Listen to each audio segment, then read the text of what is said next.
Hi mga kababayan! Welcome back to my YouTube channel. This is Alminda Mix Vlog. Nagsasabi, please don't forget and like my video and please subscribe my munting bahay Alminda Mix Vlog at pakipindot na rin po ng bell button dyan ng notification bell para updated tayo sa mga chika minute natin dyan. So, ngayon po ay chikahan at reaction video natin dito. Nakita at maraming nakapanood dito sa live ni Clarissa na ang kanyang topic ay ang nagbabalik na raw si Bong sa kanyang buhay. Ay ibig sabihin mayroon ng Klabong Love Team of the Year 2024. Congratulations Clarissa sa iyo. Iyo na si Bong. Sabi ng Kabisnes Official, ibabalot nila at ipapackage sa'yo si Bong. Kasi atat na atat ka na makuha mo si Bong. Then that's yours. Congratulations. Pinaubayan ni Mr. Kabisnes na sa'yo si Bong. Iyo na. Kunin mo na daw. So, ito yung chika natin dito mga kababayan. Na itong pumasok si Papa Dins TV dito sa kanyang live. So, tinanong siya ni Papa Din, Ate Kla, patunayan mo at umuwi ka sa Pilipinas, pakasalan mo si Bong. Hindi po siya sumagot doon. Instead, nag-exit sa kanyang live. Para bang nakakita ng multo nang pumasok si Papa Dins sa kanyang live. Because the truth is the truth, diba? So, kaya po natin nasabing kaya binabatikos, ipaparinig ko po sa inyo kung ano yung sinabi niya dito kay Mr. Kabisnes, diba?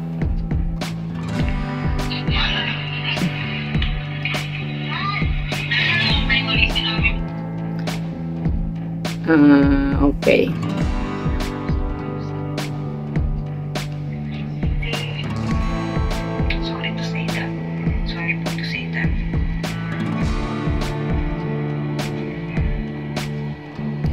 Kung totoo daw. Pero po sa interesado ulit i-PM nyo lang ako.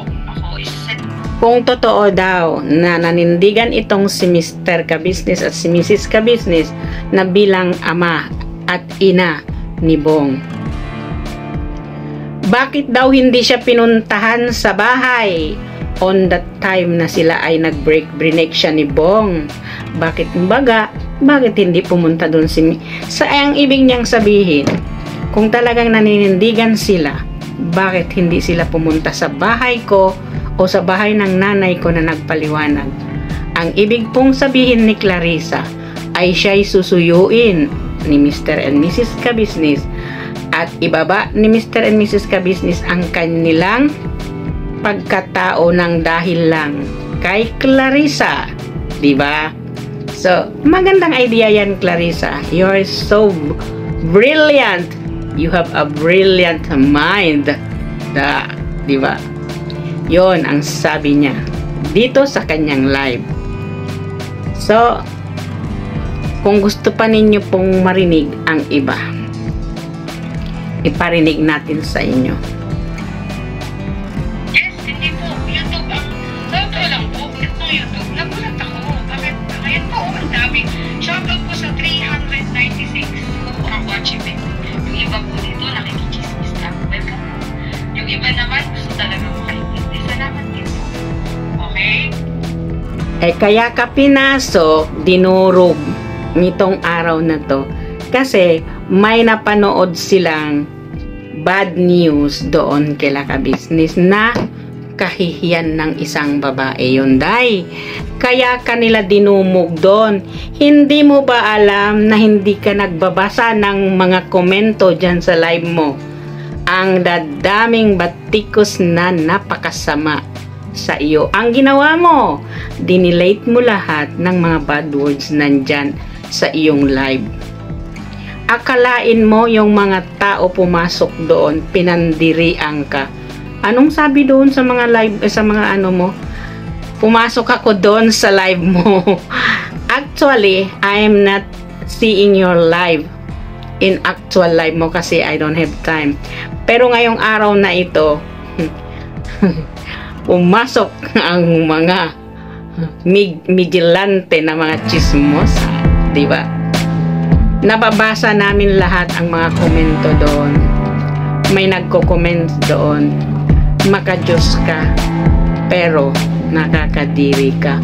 Yak! Ang pangit ng mga komento dyan sa live mo, pinagbubura mo. Ito lang kasi Clarissa, konting advice na bilang babae sa iyo. Siyempre babae tayo, di ba?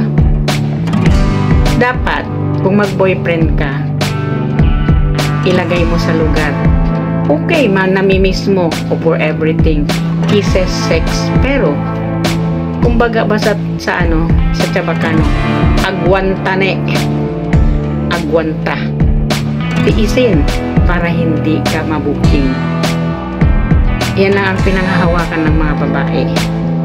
Kasi, pag sinorender mo yung plug natin, day, ang saya-saya ng lalaki. Anytime, you will leave you. Kasi natikman ka na eh. Yun, kaya ka dinumog doon ng mga vigilante ni ka-business dahil mayroon silang napanood doon. Tamang-tama namang nag-live ka. Dinumog ka dahil kaya na naging 300 plus ang views mo kanina. Hindi yun lahat pabor sa'yo. Lahat yun pabor kay Mr. Ka-business. Ang dudumi, ang papangit ng mga komento sa'yo doon. Hindi mo lang binabasa, continue ka lang sa ginagawa mo. Instead of continuing your life, nag-exit ka. Kasi hindi mo na kayang basahin ang ginawa mong pinagbubura mo. Lahat ng mga comments doon. Diba, mga kababayan? You don't need to prevent for someone. Okay. Go. Eto. Ang mag-YouTube daw, hindi na kailangan humingi ng permiso doon kay Mr. Ka-business. Hindi ka nakakaintindi sa mga pananalita. Ang sinasabi lang ni Mr. Ka-business, kung gusto mong sumikat, bakit hindi ka nagsabi sa kanila ay ikaw pasisikatin nila? Ang ginawa mo daw, instead, na pwede naman, kaming mga reactor, nakiusap kami, tulad ko, boss, pwede po ba akong maging reactor? Pwede, nag-comments ako doon, pero hindi reactor ang ginawa. Pwede po bang, paano po bang sumali? Nag-comment sila doon sa aking video na gusto nila akong kunin reactor. So, ibig sabihin, itong si Mr. Ka-business, he's open to help anyone. Not only you, not only me. Ang ibig sabihin lang ni Mr. Ka-business, gusto mo palang sumikat sa YouTube. E di sana, sinabi mo kay Mr. Ka-business na gusto mo sumikat sa YouTube, pasisikatin ka nila, day. Pero, ang pagkaintindi mo, pinagbabawalan ka o kaya kailangan mo humingi ng permiso sa kanila ng pag-YouTube mo. Anyone can use YouTube. Anyone can earn money in YouTube. Diba? Wala namang nagsabi sa'yo at wala namang nagsabi sa atin bawal. Hindi ka naman pinagbawalan ni Mr. Ka-business. Ang sinabi ni Mr. Ka-business, karapatan mo ang mag-YouTube. I don't have to question you on that. Hindi ka nila kinu-question sa pag-YouTube mo, day. Yun. Ang hindi lang namin maintindihan bilang reactor ni Mr. Ka-business ay hindi ka natigil. Ngayon, from the beginning until now, hindi mo pa rin tinitigilan. Hindi sana magsasalita sila Mr. Ka-business kung hindi nag-comments doon ang pamilya mo. 100% pamilya mo nag-comment noon eh. Yan si Ma'am Len ang nag-comment doon kila Mr. Ka-business. Nabasa nila yon, ginawa nilang content yon. Na ang ano nila doon, nagbalikan ba kayo ni Bong? So, ang iyong explanation ay, yes, nagbalikan kami. 19 of December kayo nagbalikan. Nang tanungin si Bong, wala, hindi kayo nagbalikan. Hindi pa po ako nakipagbalikan. Hindi pa. So, eto lang ha. Kumbaga, humawak ka naman ng kaunting kahihiyan sa sarili mo. Isang tulad ni Bong, pagkaharap mo, umuoo. Pag hindi mo nakaharap, naiiba ang isip. Yon ang sinasabi ni Mr. Ka-Business. Si Bong ay unpredictable person. Hindi mo ma-predict yung isip niya. In every minute, nag-change yung isip ni Bong. Pag nakita yung nakapaldat, nakabuka ka dyan, tiway ka. Lalaki yan Kaya wag basta-bastang bumuka ka pag hindi sigurado, para hindi tayo mapahiya. Diba? So, ito pa yung sinasabi niya. Ay, kasi may hinalimbawa itong si Mr. Ka-Business.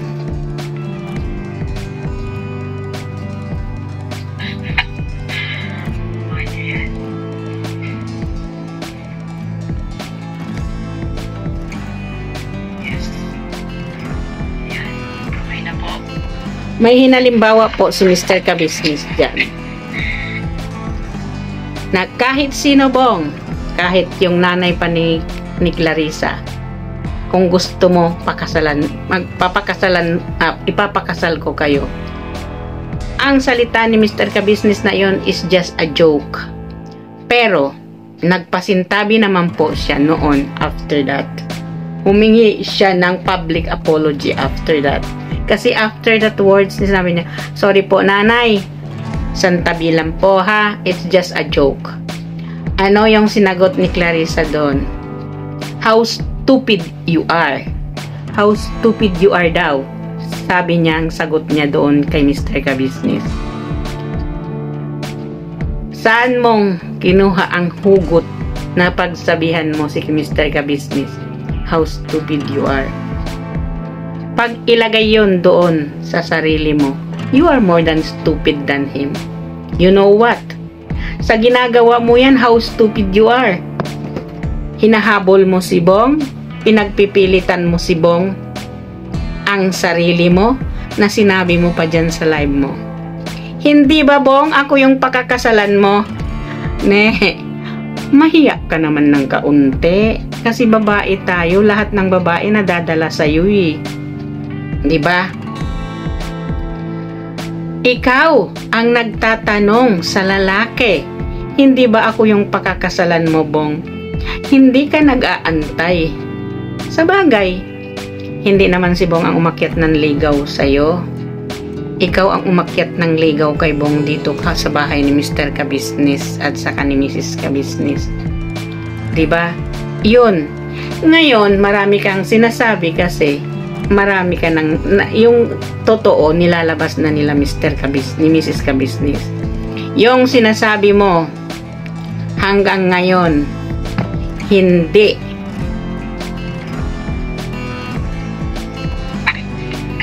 Pabinabasa ni Mrs. Ka-Business. Kami, kahit fresh na mukha niya. Kaya sa Hindi binabasa ni Mrs. Ka-Business ang iyong message. Ay, nene, hindi ka talaga nag-iisip. Clarissa, blinak ka nila. They don't want to talk to you. Sinabi ni Mrs. Ka-Business, ni Mr. Ka-Business, ayaw ka naming makausap, kaya ka naming blinak. Hanggang ngayon, you are wishing na kakausapin ka nila. For what you've done to them. Ngayon, ikaw pa yung nagsasabi na sinisisi mo si Mrs. Ka-Business, hindi na sin yung message mo. For what? After all, yung pampasaring mo at paninira mo sa Ka-Business official, hindi sila nagsalita. You never heard any words from them. Diba? mga kababayan. Hindi naman talaga nagsalita sila Mr. Ka-Business. Mayroon lang talaga doon na nag-push sa kanila na sabihin nila kung ano yung totoo. Doon sa nag-comment na yon na isinasabi pa. Itong si Mr. Ka-Business ay nag-arrange marriage dito kay Bong at saka kay Mylene. Na obviously naman itong si Bong, siya nga yung pumupunta doon sa bahay ni Mylene. Minsan pa nga ay nandun sa loob ng bahay ni Mylene. Hanggang ngayon nga kung papapiliin kung sino yung pakakasalan niya, kay Mylene pa rin siya magpapakasal. Si Mylene pa rin ang pakakasalan niya. Asan na yung delikadesa nitong si Clarissa? Huwag mo naman tayong pahiyain, Clarissa, kasi nakakahiya na eh. Dala mo na lahat ng pangalan ng babae dito sa pinaggagawa mo. Lumabas na nga yung totoo eh. Nandyan na sila Mr. Ka-Business, nilabas na nila kung ano yung totoo. Ay ayaw mo pa rin umamin. Ang pinagpupush mo talaga yung mga sinungaling na panggagawa mo. You say na hindi ka nang gagamit. Sino ang manggagamit? Ang ibig mong sabihin sila Mr. Ka-Business ang manggagamit. Hindi ka nila ginamit dahil kasi you are not popular that time. Ginamit mo ang Ka-Business at si Bong para maging popular ka. Then how could you say na hindi ka manggagamit? Ginamit mo na lang talaga sila, obviously. Ginamit mo. Diba, mga kababayan? So, paano niyang sasabihin? Hindi niya ginamit itong si Bong at ang Ka-Business. Kaya nga, karamihan sa mga subscriber mo bumalik na sa'yo kasi na sila parang naniwala na sila sa iyo kasi bumaliktad na sila na nandyan na sila sa iyo, karamihan ng mga subscriber ni Mr. Ka-Business, dahil dyan sa matatamis mong dila na pinagsasabi mo na hindi totoo. Maging totoo ka lang, hindi namang galit sa'yo sila Mr. and Mrs. Ka-Business. All this time gusto ka pa rin nila na pakasalan ni Bong, diba? Gusto pa rin nila magkabalikan kayo ni Bong kahit nambabastos ka na sa kanila. O yan ang sinasabi mo, nasaan ang respeto dahil yung nanay mo ang binanggit ni Mr. Ka-Business. Ikaw ang tatanungin, asan ang respeto mo rin doon kila Mr. and Mrs. Ka-Business? Binalik lang sa'yo ng Diyos yung wala mong respeto at pagkabastos mo. Binalik lang yun sa iyo. Masakit pala yung gawa mo sa isang tao, ibabalik sa'yo ng Diyos. Yun. Kasi binastos mo sila eh. Diba? Kung hindi mo sila binastos, kung nagbigay ka lang ng respeto, hanggang ngayon, diba ang sabi ni Mrs. Ka-Business, nire-respeto ka namin pero hindi mo kami nire-respeto. Diba? Andon pa rin yung pagkarespeto nila sa'yo kasi babae ka eh. Pero, wala kang respeto sa kanila. Yan nga sa mga live mo ngayon. Yan, umpisahan mo yung live mo na ngayon. Batikusin mo itong sila Mr. Ka-Business. Gawin mo, go ahead. Marami pa silang video na naka-record sa pinagsasabi mo. Kung paano mong ayawan si Bong na hindi mo napakasalan. Paano mong dilatan ang mata si Mrs. Ka-Business. Hanggang si Mrs. Ka-Business na lang ang magpakumbaba sa'yo. Diba? Paano kanila tratuhin? Nasaan ang utang na loob mo doon? Dito sa mag-asawa. Wala ka naman siguro mahanap na tulad nila, diba?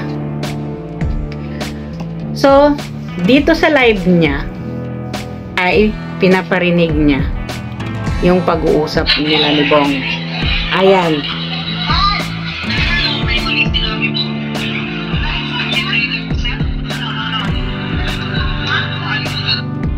Yung salitang pagagalitan, pag nalaman nilang pumunta ka.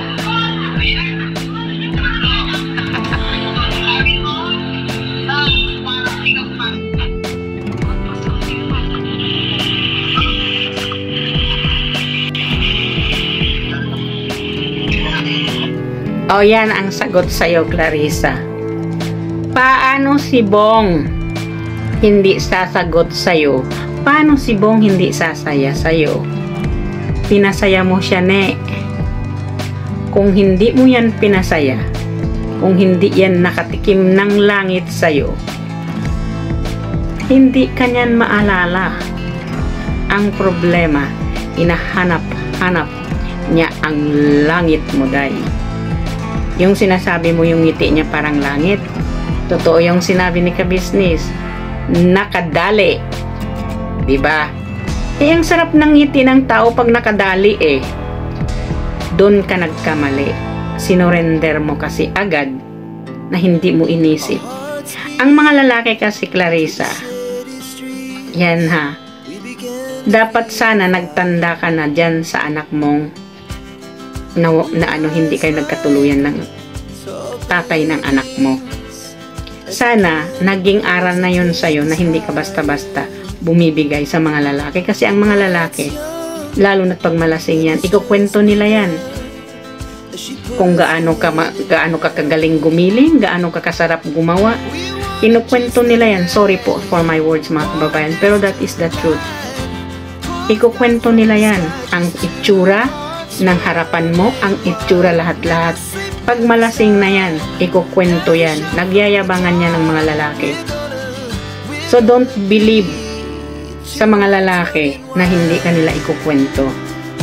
Dito lang nga kay Bong eh. Diba? Binurgar ka na niya. Nakakahiya yun, Clarissa, kasi ako lang nga, net happened to me, pero ako ang nahihiya. Tapos doon pa dyan pa sa live mo, ang daming bad words. Parang ulan ang bad words. Nasaan yung kahihiyan mo? Nasaan yung bilang babae ka na, kahihiyan mo, hindi mo man lang yun pinansin. Dapat hindi mo ginawa yung ganun, di ba? Kasi sinasabihan ka, pinapahinto ka eh, hindi ka humihinto. Pag bumuelo yan ang alas, talo ka, mapapahiya ka eh, hindi ka tumigil eh. Ayun, pati tuloy si Bong ngayon dinidinay ka. Ngayon kung tatanungin, hindi ikaw ang pakakasalan, si Mylene ang pakakasalan niya, diba? Di kawawa ka naman, nagpipilit mo yung sarili mong pakasalan ka ni Bong, na si Bong naman ito ay pilit din na i-deny ka. Nakakahiya yun. Isang tulad lang ni Bong magdi-deny sa'yo. Konting respeto sa sarili mo sa Clarissa. At alam na alam ng buong ka-business official. Kaya mo pinupursige gumawa ng mga strategy mo for your own kapakanan. Selfish baga. Alam mo kung bakit? Gagamitin mo si Bong dyan sa pagbablog mo. Gagamitin mo si Bong dyan sa iyong pagla-live, tulad niyan, tulad nito. Anong tawag dito, mga kababayan? Diba? Gagamitin niya si Bong through this para marami siyang views, marami mag-subscribe sa kanya. Ano ang tawag doon ng sinasabi mo hindi ka manggagamit? Panggagamit ito, day. Panggagamit yan, ne. Your whole family is convincing you and you are convincing them na i-record itong mga pagsasalita ninyo ni Bong para ipakita mo sa mga tao, gawin mong content. Hindi bobo yung mga tao, Clarissa. Hindi kami pinanganak ngayon lang. At hindi ka rin pinanganak ngayon lang. Kung ginagamit mo ito mo, mas ginagamit ng mga ka-business yung ito nila. Bago pa lang tayong mga YouTuber, they are old enough for the YouTuber. Matagal na sila nag-YouTube. Kumbaga sa saging, balat ka lang. Tinatapak-tapakan. Inaapak-apakan ng balat ng saging. So, bakit mo kalabanin yung taong alam mo na hindi mo kayang kalabanin? Through your words nga lang maniniwala na yung tao sa'yo, na itong si Mr. and itong si Mr. and Mrs. Ka-Business ay masasamang tao. Masamang ugali, walang respeto. Nasa sayo ang walang respeto. Ikaw ang hindi marunong magrespeto. Ikaw ang hindi marunong tumanaw ng utang na loob. Yun, tapos nabanggit lang ni Papa Dins na hindi sila ang sasagot ng pamasahe mo pag gusto mong pakasalan si Bong. Sinabi mo, sinumbat sa'yo yun, babayaran mo. Hindi naman sila nagsabi sa'yo na pababayaran yun. Kasi gusto lang nila nung pinauwi ka, gusto nilang lumigaya si Bong. Ngayon, ang pagkaintindi mo, pinapabayaran sa'yo. So, yung brilliant mind mo is nagiging bobo mind. Diba? Analyze the words. Analyze mo yung mga sinasabi ng tao bago ka mag-conclude. Para hindi ka mabash. Para hindi magalit sa'yo yung buong mundo.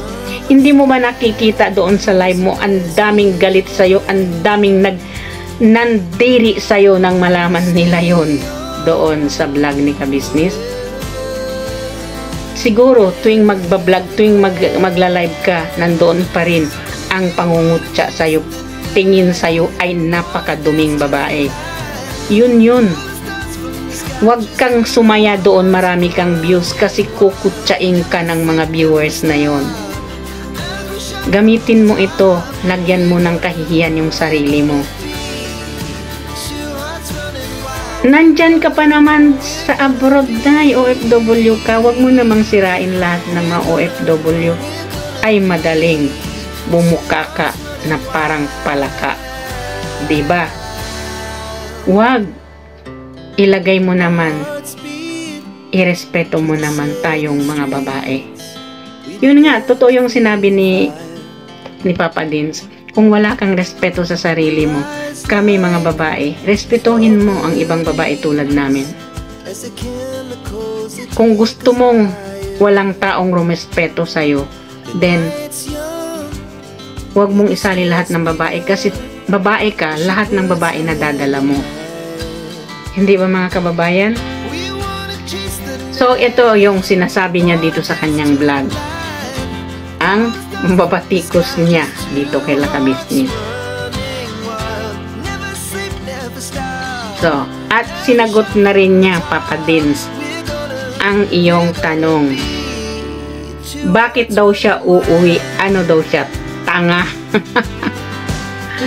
Ano daw ang gagawin niya doon sa Pilipinas? Hindi daw siya tanga na iiwan niya yung trabaho niya para umi sa Pilipinas. Kung gusto daw ninyo ng kasalan, di magkasal-kasalan kayo dyan. Basta siya, naninindigan siya na sila ni Bong magpapakasal ay July. Ay, hindi pala. May pinag-uusapan pala sila ni Bong, sa July siya uuwi. Yun ang pangako nila sa isa't isa. So, ano yon, Clarissa? Wedding na ba yon? Diba? Yun. So, we will wait on July. Hopefully, si Bong ay hindi mag-aasawa in this middle. Congratulations, Clarissa. Iyon na daw si Bong. Sabi ni Ka-Business, ay ibabalot daw nila ito at ibibigay nila sa iyo ng buong-buo. Kasi, wish mo talaga na mapasayo si Bong. Para naman, malagpasan mo ang subscriber ni Mr. Ka-Business kung makuha mo si Bong. At yung mga sponsor ni Bong ay mapunta na sa'yo lahat. Diba? Kasi alam mo yan hanggang ngayon, napapanood mo. Itong si Bong, laging may sponsor every month. So, diba? Congratulations! Yung iyon na, pati yung mga sponsor sa'yo na. Pinaubayan na, binibigay na sa'yo ni Ka-Business. Obviously, sabi ni Ka-Business, sa'yo na to, Clarissa. Iyong na, diba? But ang last words ni Mr. Ka-Business, for the sake naman, Clarissa, mag-isip ka naman, diba?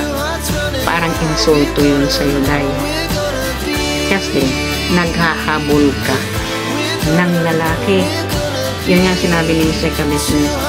Ito naman si Bong. Mahal mo pa ba si Clarissa? Kaunti lang po. Eh bakit naman ito si babae? Kaunti lang. Ayan, kaunti lang daw, sabi ni Bong. Bakit ito si babae habol ng habol? Habol pa more. Nakakahiya kasi yun, Clarissa. Ilagay mo naman sa tono yung sarili mo. Diba? Habol. Obviously naman talaga, naghahabol ka talaga kay Bong. Kasi gusto mo talaga yung mga viewers mo maging milyon. Yung subscriber mo maging milyon. Dahil lang kay Bong. Tingnan mo pag siba, o yan.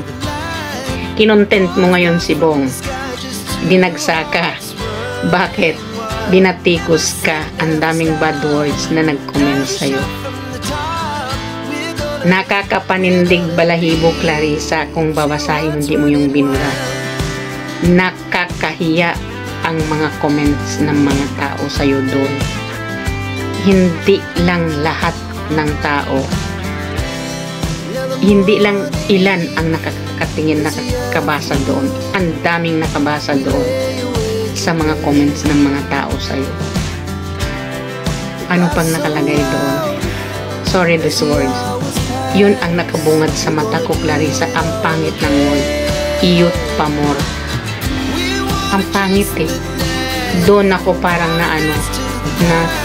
nahiya sa comments na yun. Nakita mo yun kasi dinelete mo. So, mga kababayan, o manhin po sa aking mga words, pero yun po ang nabasa natin dito sa kanyang live. Diba? Ang mga sasagwa ng mga komento dito sa kanyang live. So, ito po yung pinapakita niya na nag-uusap at nagbalikan sila ni Bong.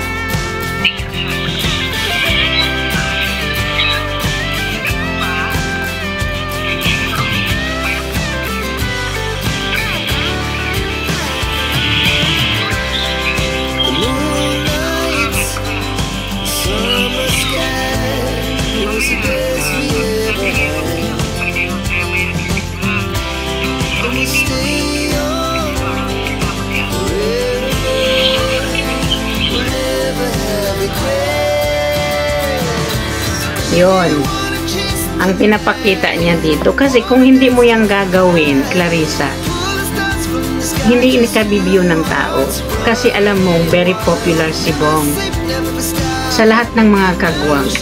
Siya ang pinakamataas na view pag binablog ni Kabisnes. So you are using him para maging popular din yung YouTube channel mo, obviously. Tapos sasabihin mo, hindi ka manggagamit. Manggagamit ka, you are a user. Obviously, manggagamit ka. Hanggang ngayon, manggagamit ka pa rin. Tanggalin mo yung panggagamit mo. Marami pang video ang ipapalabas nila Kabisnes. Mas lalo kang mapapahiya. Kaya tigilan mo yung pambabatikos mo sa kanila, pasasaring mo, at paninira mo sa kanila. Kasi kaming mga reactor, hindi ka rin namin titigilan eh. We're going to use anything na pagtanggol ang Kabisnes sa mga kinagawa mo. Kasi hindi na makatao yung ginagawa mo eh. Kaya napuno na rin si Mrs. Kabisnes. Di ba mga kababayan? So, hanggang dito na lang po itong aking kaunting chismis sa inyong lahat.